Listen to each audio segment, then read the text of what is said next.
Les nombreuses applications de la géolocalisation intelligente. Passer à l'éclairage LED, une idée lumineuse. Un avion entièrement fabriqué chez nous. Le premier centre de protonthérapie, enfin installé en Belgique. Bienvenue dans ce nouvel épisode d'Ambition Channel qui sent bon l'été et les vacances. Mais avant de vous mettre en mode farniente, je vous propose de découvrir les toutes dernières news high-tech en Belgique. Et laissez-moi tout d'abord vous présenter Nox, un robot de 2,40 m, plutôt impressionnant mais très sympathique. C'est lui qui a introduit à sa manière l'événement annuel d'Agoria le mois dernier au Docks à Bruxelles. Les 500 invités qui étaient venus assister à un débat exceptionnel entre 10 hommes et femmes politiques belges ont fait sa connaissance. Et maintenant, une petite devinette. À votre avis, quel est le point commun entre Pokémon Go et Snapchat? Eh bien, ces deux applications utilisent la géolocalisation, une technologie en plein boom. Selon de récentes études, le marché de la localisation intelligente va connaître une croissance de près de 14% par an jusqu'en 2021. Rien d'étonnant quand on sait que cette technologie a des applications dans des domaines super variés. Vous voulez un exemple? On pense souvent à la mobilité, mais beaucoup moins à l'agriculture intelligente. Et pourtant, c'est un domaine où la géolocalisation est particulièrement utile. Pour rationaliser l'usage d'engrais ou de pesticides, pour optimiser l'irrigation ou l'exploitation des terres au centimètre près, cette technologie a donc un bel avenir devant elle. Une autre technologie qui va permettre de rendre nos villes plus intelligentes, c'est l'éclairage LED. En Wallonie, il y a plus de 600 000 points d'éclairage le long des voiries communales.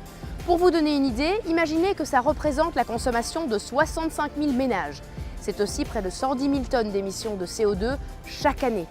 Que ce soit pour réduire la pollution lumineuse ou augmenter la sécurité de nos villes, un système d'éclairage LED connecté et commandé de manière flexible offre de nombreux avantages.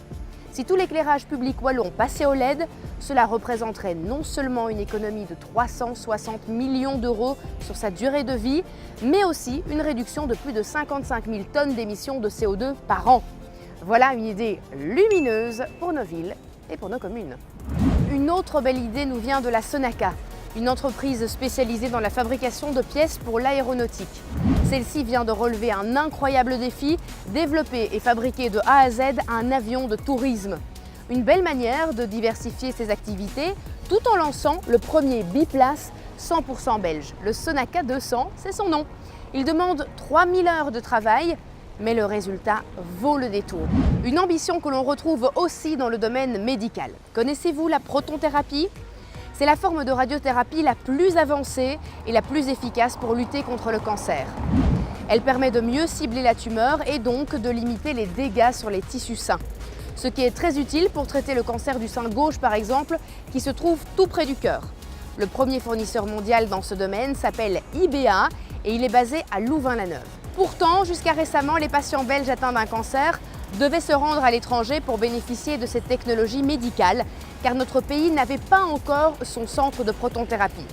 Mais ce sera bientôt de l'histoire ancienne, car le premier centre de protonthérapie vient d'être installé à Leuven, grâce à une collaboration entre plusieurs hôpitaux universitaires belges.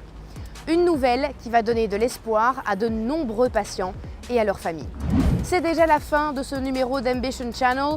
Vous avez apprécié ce dernier bain dans la technologie avant les vacances? Je reviens très vite avec encore plus de news high-tech. Alors abonnez-vous à notre chaîne YouTube en attendant, laissez un pouce bleu et moi je vous dis à bientôt.